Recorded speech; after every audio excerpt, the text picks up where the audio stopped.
This is the beginning of lectures on the Book of Kings by Dr. Robert Vannoy of Biblical Theological Seminary. This will be a set of 17 lectures. This is the first lecture, Lecture 1 by Dr. Vannoy on the Book of Kings. I'm not going to do a whole lot more than read this tonight for this introductory section of the course. I want to do that with the handout because some of this is a bit complex, and I thought it would probably be easier for you to have it in written form than for you to try to take notes. Once we get into the Book of Kings itself and the content, I'm not going to do that, and you'll have to rely on your own note-taking. But for this introductory material I gave out tonight, we'll do the reading.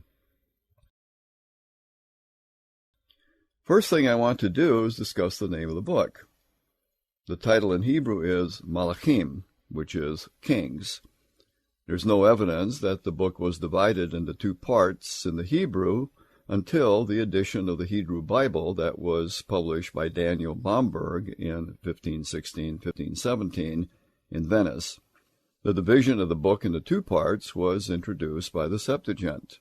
That's the Greek translation of the Old Testament, which combined Kings and Samuel into one great historical work titled First, Second, Third, Fourth Book of Reigns, or Kings. Jerome altered this in the Vulgate to 1, 2, 3, 4 Kings.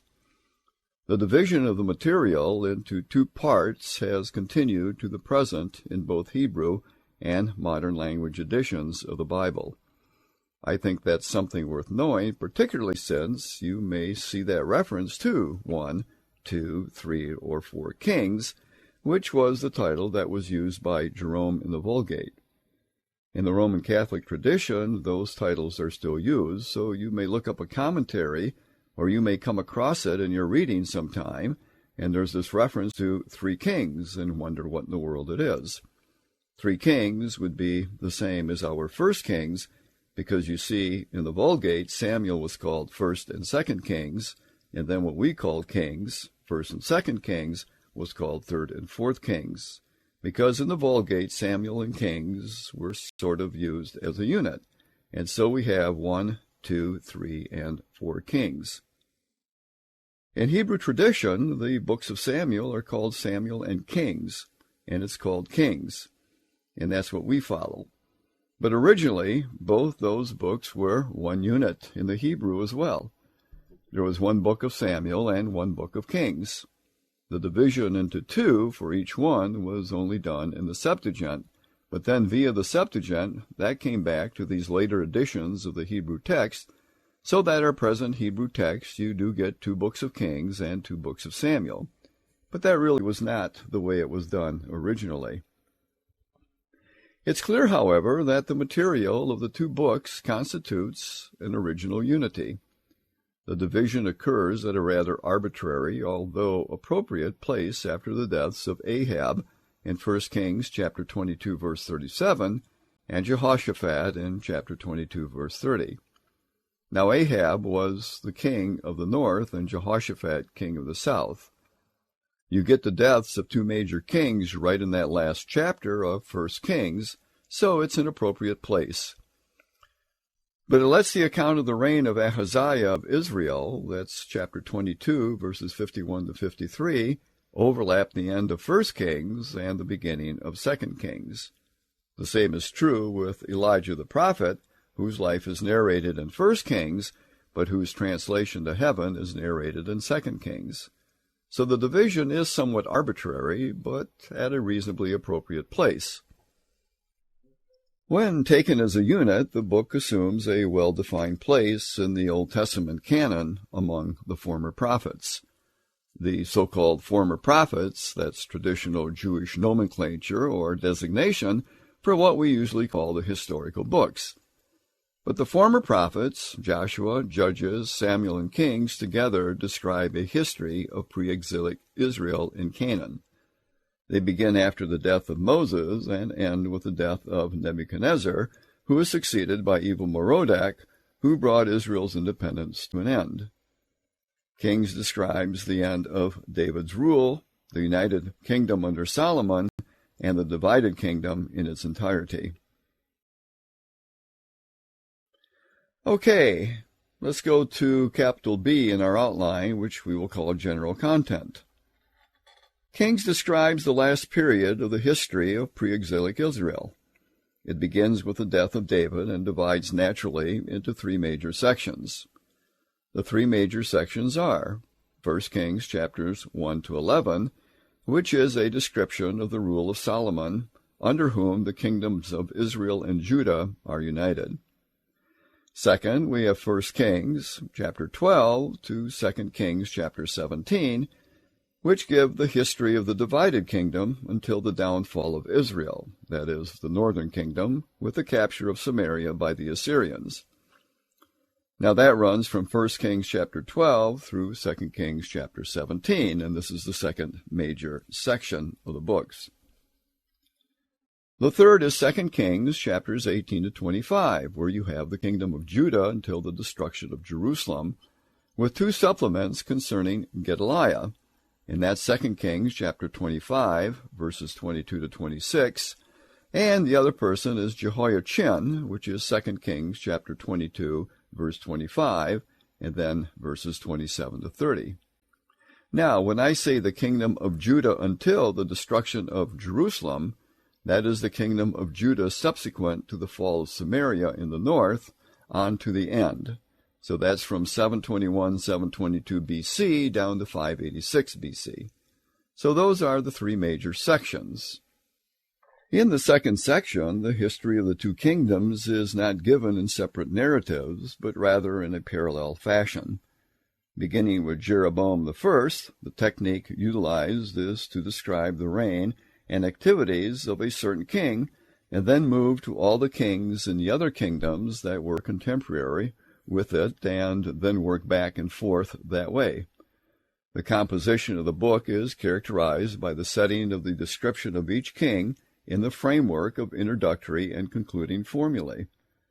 The introductory formula usually contains the following 6 elements: age of succession, the length of reign, the place of rule, the mother's name, the assessment of the reign, and synchronization with other kings. That is, he began to reign in such and such a year of a king in some other kingdom. It synchronizes with that. The concluding formula usually contains a supplemental source, such as, the rest of the acts of so-and-so can be read in some other place. There's a death announcement, place of burial, and the name of the successor. An example of this framework is with Rehoboam in 1 Kings chapter 14, verse 21. He was 41 years old when he became king. He reigned 17 years in Jerusalem. His mother's name was Naamah, and she was an Ammonite. In chapter 14, verses 29 to 31, you read, and I'm quoting here, "As for the other events of Rehoboam's reign and all he did, are they not written in the book of the annals of the kings of Judah? And Rehoboam rested with his fathers and was buried with them in the city of David. And Abijah his son succeeded him as king." End quote. So you see, those kinds of formulas at the beginning and at the end of the reign are pretty standard all the way through for each of the kings. They don't all contain all those elements, but usually they contain a pretty good number of them. Beginning with Abijah, another element is introduced into the introductory formula, namely that of synchronization with the rule of another kingdom. In 1 Kings chapter 15, verse 1, Abijah was the second king of the south, Rehoboam was the first, and then we have Abijah. And of Abijah it says, and I'm quoting, "In the 18th year of the reign of Jeroboam, son of Nebat, Abijah became king of Judah." End quote. So that's our first synchronization. Jeroboam was the first king in the north, and in the 18th year of his reign, Abijah begins to reign in the south. With Nadab of Israel in 1 Kings chapter 15, verse 28, and Asa of Judah, this 1 Kings chapter 16, verses 10 to 11, Elah's year of death are also synchronized. The most important element in the introductory and concluding formula, however, is the judgment or evaluation of the king according to the criterion as to whether or not he was faithful to the Lord and to the covenant or fell into idolatry. Because the kings of Israel, which is the northern kingdom, all participated in the calf worship at Bethel and at Dan, they are all said to have, quote, walked in the way of Jeroboam, that would be Jeroboam the first, son of Nebat, who made Israel to sin, end quote. And you find that starting in 1 Kings chapter 15, verse 34. Only with Joram, in that 2 Kings chapter 3, verse 2, and Hoshea, in 2 Kings chapter 17, verse 2, does the judgment include some commendation. So you see, with the northern kings, because right after the division of the kingdoms, Jeroboam set up those calves at Bethel and Dan, but those northern kings, all of them walked in the way of Jeroboam, son of Nebat, in their idolatrous sin. Assessment of the kings of Judah is somewhat more nuanced, but even when in general there are things in their activities that meet approval, there remains the fact that they have not removed the high places. Unqualified praises are only given to Hezekiah and to Josiah, both kings of the southern kingdom, and that's in 2 Kings chapter 18, verse 24, 2 Kings chapter 22, verse 3, and then chapter 23, verse 8. 5 kings are given qualified approval: Asa, Jehoshaphat, Jehoash, Azariah, and Jotham. With those 5 kings of the south, it says that they were basically good kings, but they didn't remove the high places either. So there's that qualification. If you look up those texts, you can see that. The strongest disapproval is given to Ahab of the northern kingdom, that's 1 Kings chapter 16, verses 29 to 34, and Manasseh of the south, and that's in 2 Kings chapter 21. Those are the formulas that introduce and conclude the descriptions of the reigns of the various kings. It is generally accepted that these framework formulas are the works of the author themselves, even though they may have gleaned details of the information contained in them from the archives of the court. Difference of opinion exists, however, with respect to the time of their origin. Look at Übergeschichte in 1943, that's Traditional and Historical Studies by Martin Noth. The English translation is Deuteronomistic History, and that was translated into English in 1981. It's a very influential writing. Martin Noth suggests that these introductory and concluding formula are the latest material in the Book of Kings and constitute the final framework in which earlier material was set. On the other hand, you have Alfred Jepson in his book, 1956, called The Sources of the Books of Kings, and he adopts exactly the opposite standpoint of Noth. He says the framework material is the oldest material of the present Book of Kings, stemming from what he designates as, quote, the synchronistic chronicle, end quote, of Judah and Israel, including material from the annals of both kingdoms. He ascribes its composition to a priest living at about the end of the divided kingdom period. This provided the structure within which later editors inserted all sorts of material from other sources. Jepson regards the chronicle as the core of the present Book of Kings, containing in condensed form the history of both kingdoms till the time of Hezekiah. More detailed discussion of this would take us too far astray, so I don't want to get too much involved in that kind of discussion. When we look closer at the first major division, 1 Kings chapter 1 to 11, we find it divides into introductory material, chapters 1 and 2, and a conclusion in chapter 11. Between these two sections, chapters 3 to 10, center on what I call A, Solomon's wisdom, chapters 3 and 4. B in the outline is building of the temple and the palace, and that's chapters 5 to 9. And then C is his prosperity and wealth, which is chapter 10. The reader notices immediately that the author has arranged this material to place the dark side of Solomon's life and activities in the final chapter. This arrangement is not strictly chronological, as can be seen especially by chapter 11, verses 14 and following, which, for the most part, refer to events much earlier than the preceding and following verses. Well, that's the structure of that first section, which is 1 Kings, chapters 1 to 11, and that's about Solomon, and it continues to the end of the United Kingdom. The second major division is 1 Kings chapter 12 to 2 Kings chapter 17, and that contains a history of the divided kingdom period. This runs from the death of Solomon to the Assyrian exile of the northern kingdom in 722 BC. This is by far the largest of the three sections. The division of this material into, I should say, subsections is much more difficult than with the material relating to the reign of Solomon. In the first section, there is one king in about a 40-year period of history. The second major division, which is 1 Kings 12 to 2 Kings 17, as I've mentioned, that contains a history of the divided kingdom from the death of Solomon to the fall of Samaria. In the second section, there are numerous kings in the two kingdoms and more than 200 years of history. In only one instance is there simultaneous succession in the two kingdoms, mainly when Joram of Israel and Ahaziah of Judah were killed on the same day by Jehu, and that's in 2 Kings chapter 9, verses 21 to 28. The revolution of Jehu thus provides one major point of division for this section, 2 Kings chapter 9, and see the outline of sections 2 and 3 below. The question is how to divide the material further. Here's something quite different that calls for our attention. In a great deal of the remaining material, the prophets Elijah and Elisha assume a predominant place. These two men provide points of orientation for many of the narratives.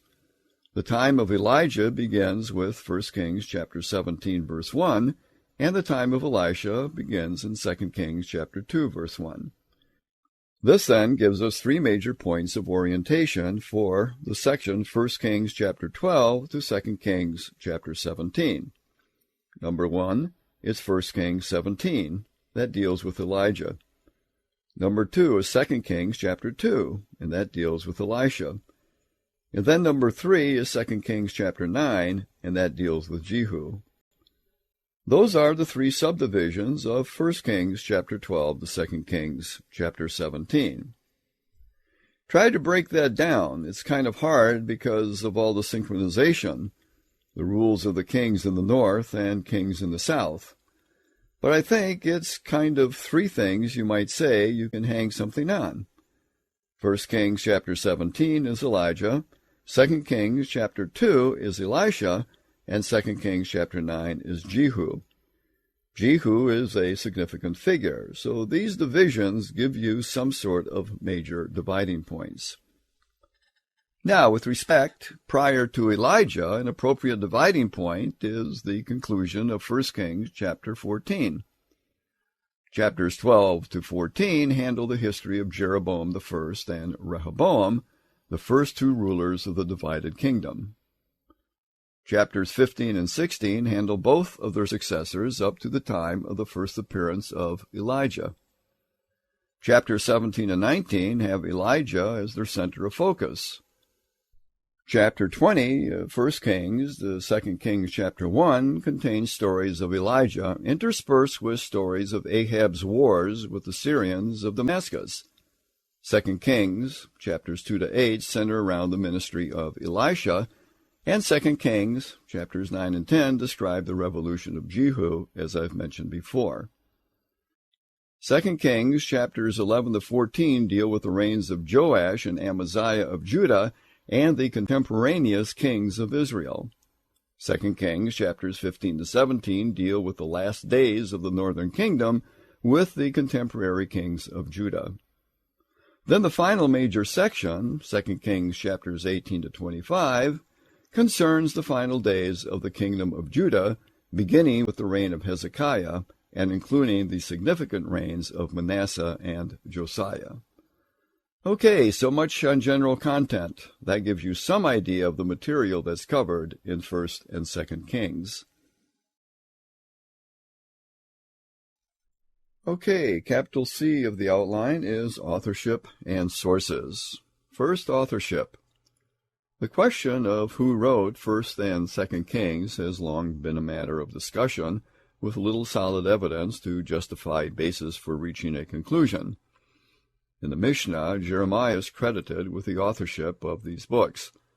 Although this is not impossible, it seems highly unlikely. Few, if any, modern scholars accept this as a reliable tradition. Although Gleason Archer, in his introduction, regards it as possible that Jeremiah was the author of all but the last chapter, and this is interesting. Whoever wrote it had to have sourced the last events in Kings, which is the death of Jehoiachin, and that's in 2 Kings chapter 25, verses 27 to 30. While his death is not explicitly mentioned, the text speaks of provision at the king's table as long as he lived. How long he lived, we do not know. Recall that Jehoiachin was released from prison in the 37th year of the exile, and this would be evil Merodach, who succeeded Nebuchadnezzar as king of Babylon, who released him. This would be 652 B.C., or about 25 years after the fall of Jerusalem, and again, this is 2 Kings chapter 25, verse 27. You look at 2 Kings chapter 25, verse 27, and you read, and I'm quoting here, "In the 37th year of the exile of Jehoiachin, king of Judah, in the year of evil Merodach, he became king of Babylon, and he released Jehoiachin from prison on the 27th day of the 12th month. He spoke kindly to him and gave him a seat of honor higher than those of the other kings who were with him in Babylon. So Jehoiachin put aside his prison clothes, and for the rest of his life ate regularly at the king's table. Day by day the king gave Jehoiachin a regular allowance as long as he lived." End quote. And again, that's the 37th year of the exile, or 652 B.C. We also know that Jeremiah was called to be a prophet in the 13th year of King Josiah. In Jeremiah chapter 1, verse 2, you read there, "The word of the Lord came to him in the 13th year of Josiah, son of Ammon, king of Judah." When he was still very young, Jeremiah says, "I'm only a child," and that's in chapter 1, verse 6 of Jeremiah. Josiah began to reign in 640 B.C. If we assume that Jeremiah was maybe 20 years old when he was called to be a prophet, then at the time of Jehoiachin's release, he would have been 85 years old. You see, 640 is the 13th year of Josiah. If Jeremiah was 20 years old, then his birth would have been around 647 B.C. And if you compare 647 with 562, which is the year of the expression of the release of Jehoiachin, that would have made Jeremiah 85 years old at the point in time that Jehoiachin is released. If you add 5 more years of time in which Jehoiachin enjoyed his new status, being released from prison, we come to about 90 years of age for Jeremiah. While it's not impossible for Jeremiah to have lived this long to have written in 1st and 2nd Kings, it does not seem likely for various reasons. First, E.J. Young points out in his introduction on page 188 that it seems likely that the account of the deportation and imprisonment of Jehoiachin was written in Babylon, but Jeremiah was taken to Egypt. Remember, after Jerusalem was taken, Jeremiah went to Egypt, and that's in Jeremiah chapter 43, verses 1 to 8. Second, in the last chapter of Jeremiah, chapter 52, is very familiar to 2 Kings chapter 24, verses 18 to 25 and verse 30, but in Jeremiah chapter 51, verse 64, we read, "The words of Jeremiah end here." See, the last phrase of that chapter is, "The words of Jeremiah end here," and then in chapter 52, you have a description of the fall of Jerusalem, which is very similar to what you have in the book of Kings. It appears that Jeremiah chapter 52 and 2 Kings chapter 24 and this is verses 18 to 25, and add in verse 30 as well, are derived from a common source that was not written by Jeremiah. There are minor verbal differences in the two accounts. Archer, who argues for Jeremiah's authorship, finds evidence for this in the fact that Jeremiah is not mentioned in 1st and 2nd Kings. I guess he feels that Jeremiah would not have drawn attention to himself as the author, and therefore excludes any reference to himself, and that's an indication that he's the writer. This is an argument from silence, however, and is hardly compelling. The names of other prophets are also unmentioned. For example, Ezekiel, who was taken captive at the same time as Jehoiachin, is not mentioned. Jonah is mentioned in 2 Kings chapter 14. So some prophets are mentioned, but some are not. So I don't think you can draw much of a conclusion from the fact that Jeremiah is not mentioned as evidence that he is the author of Kings. So there's little hard evidence to establish Jeremiah's authorship of Kings. Among the literary critical school, there are those who have attempted to find the JDP sources extended on through Joshua, Judges, Samuel, and on into Kings. This has little following today, although Otto Eisfeld is an advocate of this view. This pre-Deuteronomistic material is then regarded as restructured and added to it by the Deuteronomistic editor or editors. The generally accepted critical idea is that there were two Deuteronomistic editions of Kings, one at about 600 BC, variously viewed as either shortly before or shortly after the death of Josiah, and then a revision with additions composed during the exile by 550 BC. This view requires extensive separation of original material from later interpretations, the details of which we cannot discuss here. As R.K. Harrison in Old Testament Introduction notes, he says the extent of the disagreement among those who accept the postulate of two Deuteronomistic editors is an indication of the basic weakness of the theory, and that's page 731 of his book. That issue has created just an enormous argument in the literature. Analyzing Kings, critics try to separate the original material and the later Deuteronomistic editing of the material. What is the more original material, and supposing there were two editions of this Deuteronomistic editing of the material and separating out the first from the second, it is really enormously complex material with a lot of disagreement. Everybody writing a book on that has different conclusion as far as how each passage is identified as what. It seems to me the author was someone in the line of the prophets. We don't know the author. The author is anonymous, but that's exactly what the prophets did. Kings is really a prophetic interpretation of history, and it seems like there must have been a prophet to pull this material together, but we just don't know who did it. The most dominant current idea with respect to authorship is Martin Noth's Deuteronomistic history theory. See Martin Noth in his work Deuteronomistic History, published in English in 1981. We've discussed this before. According to Noth, a Deuteronomistic historic collective of ancients sifted the material for Kings and arranged it according to the principles of a Deuteronomistic theology of history. In this view, there was just one author for the entire corpus of material from Deuteronomy to 2 Kings. See, that really builds on the old Wellhausen view that the Book of the Covenant found in the temple at the time of Josiah was the Book of Deuteronomy.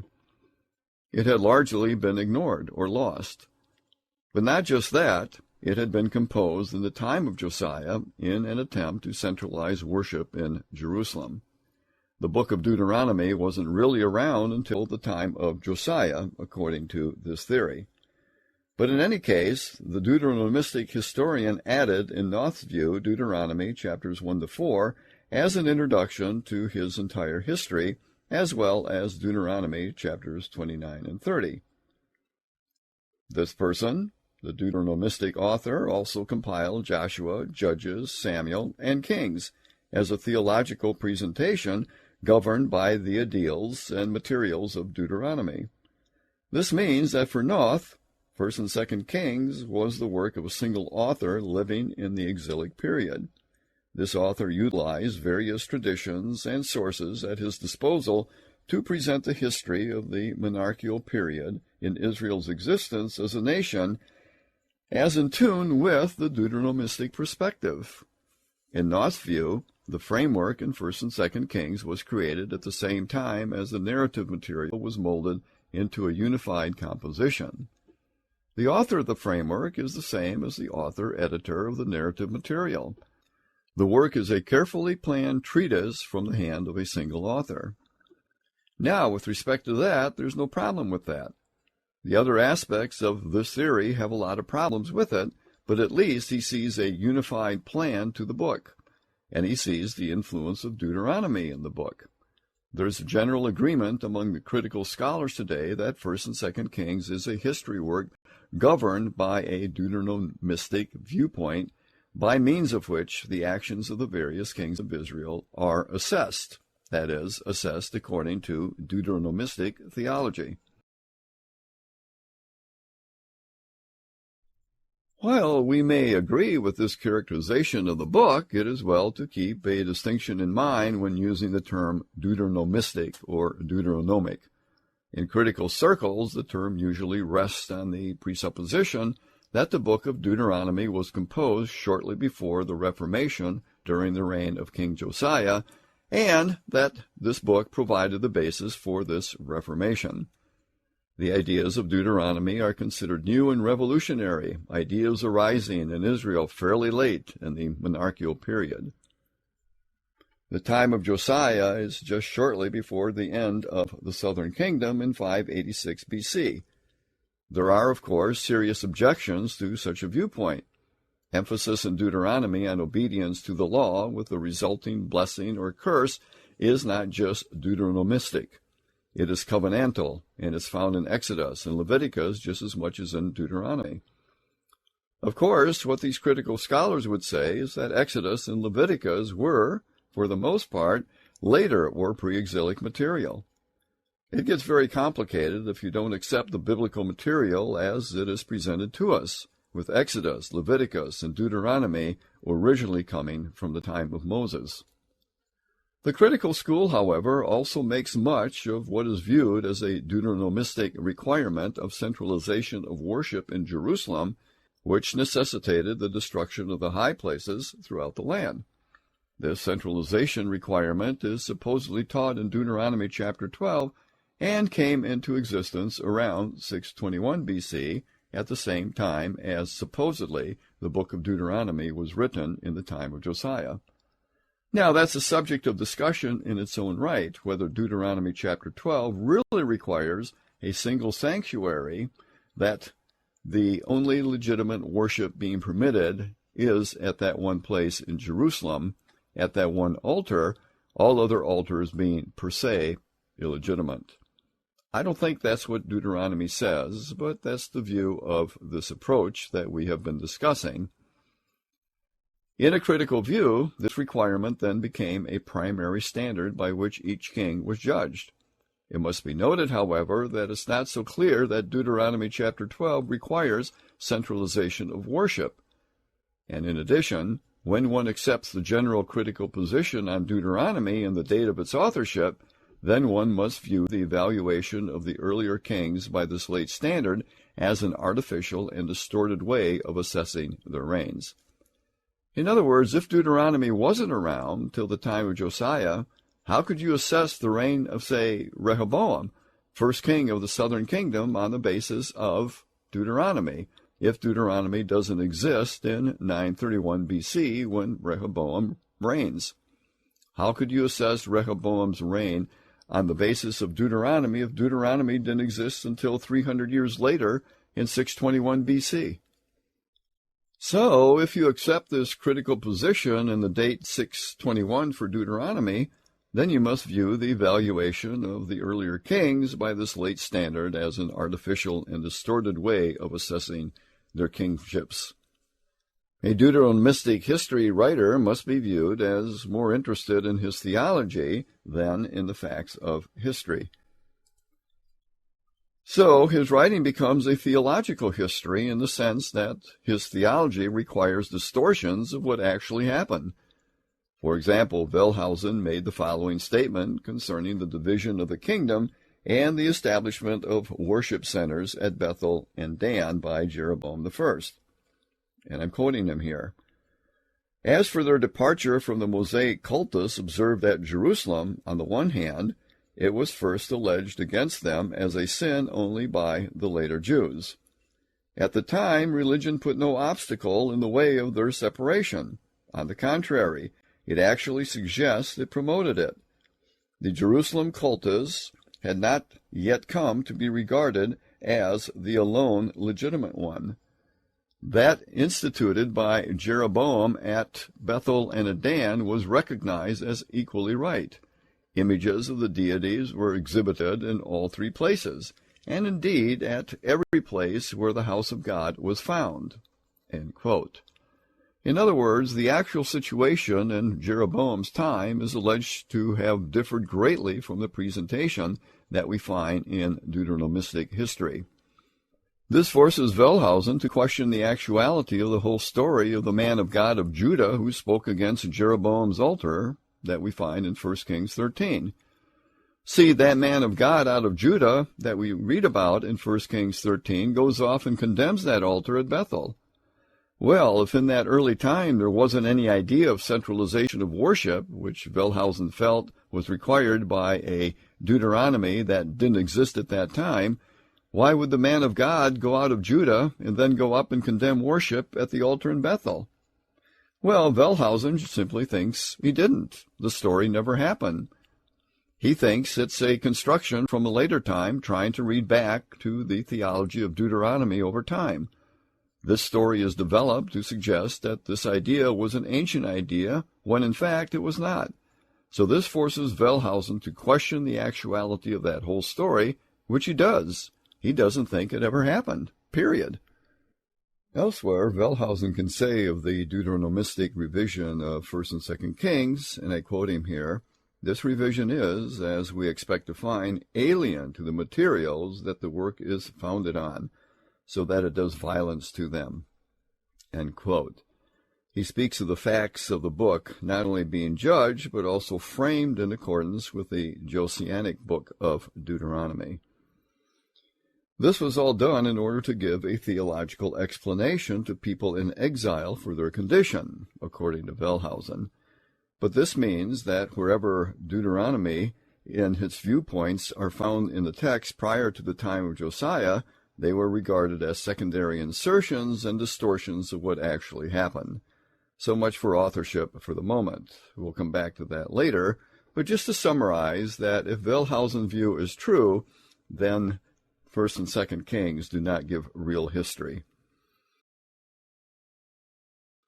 Because 1st and 2nd Kings spans such a long period of time, it is natural to expect that the author utilized various sources of historical material which were at his disposal. It seems to have been a history of the kings of Israel and the history of the kings of Judah, which is frequently referred to as the Book of the Annals of the Kings of Israel, or the Book of the Annals of the Kings of Judah. Look at 1 Kings chapter 14, verse 19. You get this reference that is used quite regularly. 1 Kings 14:19 says, after discussing Jeroboam, quote, "The other events of Jeroboam's reign, his wars and how he ruled, are written in the books of the annals of the kings of Israel." End quote. So the writer refers his readers to another source, which presumably was something accessible if someone wanted to get more information. 1 Kings 15:23, that is, chapter 15, verse 23, gives you the other source. Quote, "As for the other events of Asa's reign, all his achievements, all he did, and the cities he built, are written in the book of the annals of the kings of Judah." End quote. There are 33 references to those two sources through the books of 1st and 2nd Kings, so there are quite a few references then. So when you get to the book of the Annals of the Kings of Israel, that's the north. It can't refer to Chronicles. It seems like there are two sources, probably court records or something like that, that had been kept in some way and were accessible and known. There are a number of sources mentioned in Chronicles, too, and it may be that the writer of Chronicles had some access to 1st and 2nd Kings.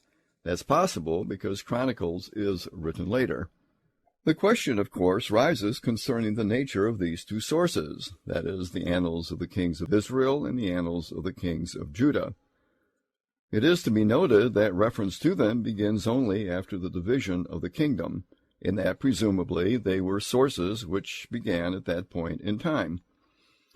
It is not so clear, however, whether they were the official court annals or some sort of history written by someone who had access to the official court annals.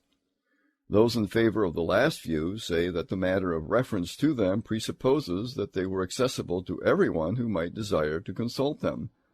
This could not be said of official court annals. Yet, who knows how accessible such material might have been? It might also be questioned whether official court annals were to have contained the record of a plot to gain the kingship. For example, in 1 Kings chapter 16, verse 20, it says, quote, "As for the other events of Zimri's reign and the rebellion he carried out, are they not written in the books of the kings of Israel?" End quote. We don't really know much about what these sources were, but they are repeatedly referred to.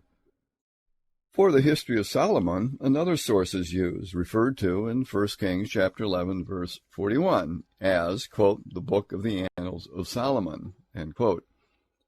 Here it is even more difficult to determine the character of who is writing. Some say it was purely a pragmatic, propagandistic sort of work. Others say it was a history, which contained exclusively political account of Solomon's reign. Others say it was broader in content than simply political material. There are lengthy discussions on this issue, but no grounds on which to draw a solid conclusion. But there's another source, the book of the Annals of Solomon, that is referred to there in 1 Kings chapter 11. It is highly probable that the author of Kings had access to other sources that he does not specifically mention. This is especially the case for material in Kings that one would not expect to be derived from court annals, as, for example, the extensive narratives concerning the prophets Elijah and Elisha. It is not possible to determine if material of this sort is derived from some single source or from various separate prophetic accounts. In general, most scholars are inclined to the latter position. H. Rowley, famous scholar in Old Testament studies, labels these sources as prophetic biographies. He says how many of these were used we cannot say, but in addition to the cycles of stories dealing with Elijah and Elisha and Isaiah, we find the story of Micaiah in 1 Kings chapter 22. It seems to me, besides the official court annals, the writer must have had access to some sort of material that dealt with Elijah and these prophets, and utilized all that material together in writing this book. But we don't have a lot of hard evidences to know precisely what these sources were, or how many of them there were. Third, let's look at date for composition. 1 and 2 Kings must have been written after the announcement of the release of Jehoiachin from prison in Babylon and, by implication, his position of honor there in Babylon until his death. We do not know the date of Jehoiachin's death, but in any case it was subsequent to the death of Nebuchadnezzar and the succession of Evil-Merodach coming to the throne, which is in 562 B.C. So sometime, probably not long after 562, is the earliest the book could have been written because it includes this material. There are considerations, however, that have caused some to regard the final material in the book as added to an earlier original composition. In a number of instances, certain things from the pre-exilic period are said to continue in existence, quote, to this day, end quote. This is thought by some to indicate a composition in pre-exilic time. For example, in 1 Kings chapter 8, verse 8, we read about the poles that were used to carry the ark.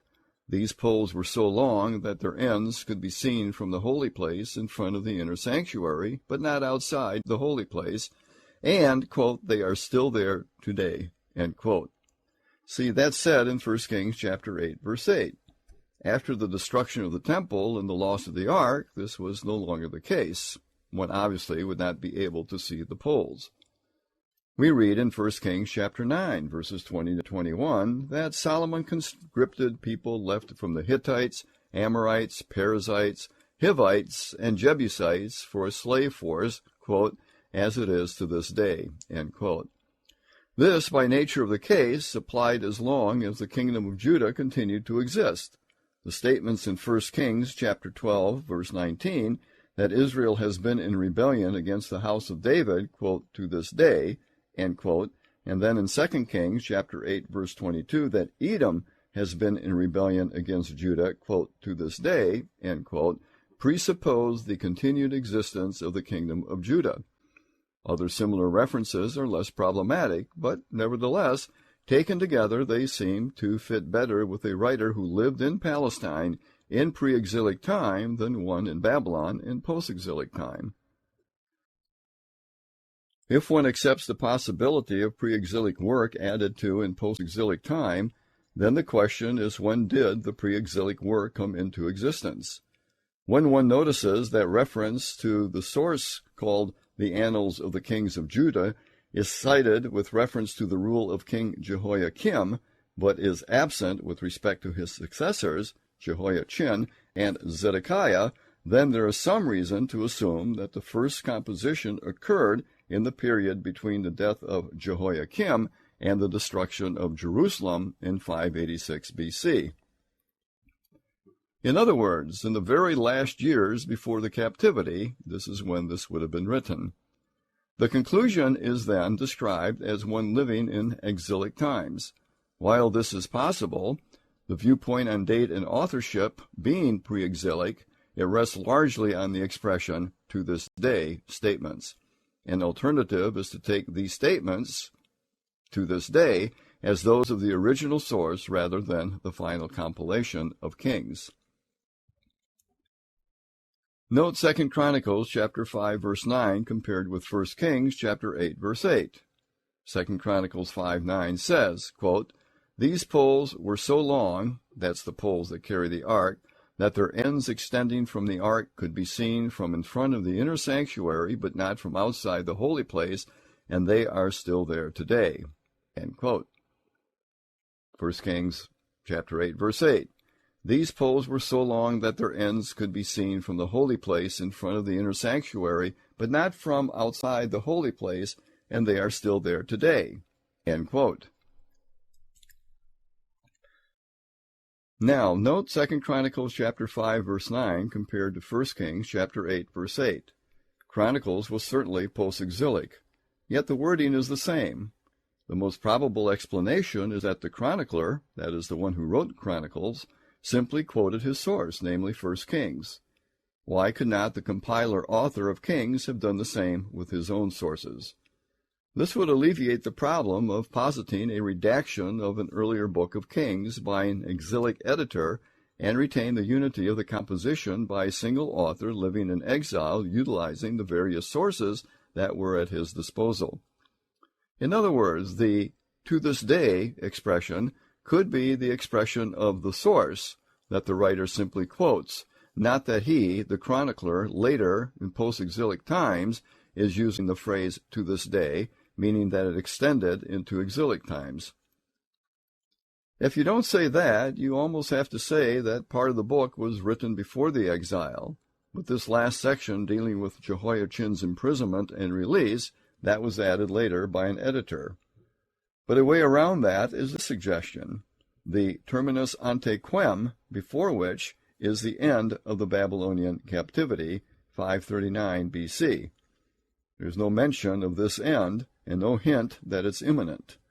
539 BC is important because Cyrus released the captives to go back to Jerusalem in 539 after he defeated the Babylonians. The book, then, must have reached its final form prior to this time of 539. Although this is an argument from silence, which often is not convincing, in this case the return from captivity is of such enormous significance that the author who related it would hardly have been able to be silent about its end, that is, the end of the captivity, if it had already materialized. It seems quite certain that the end of captivity was not yet in sight, and there's no hint of this. I think I'll stop at this point. I have another handout to go a bit further with some of this introductory material that we'll look at probably the first hour next week, and then we'll get into the Book of Kings itself. That's the end of Lecture 1 by Robert Vannoy on the Book of Kings.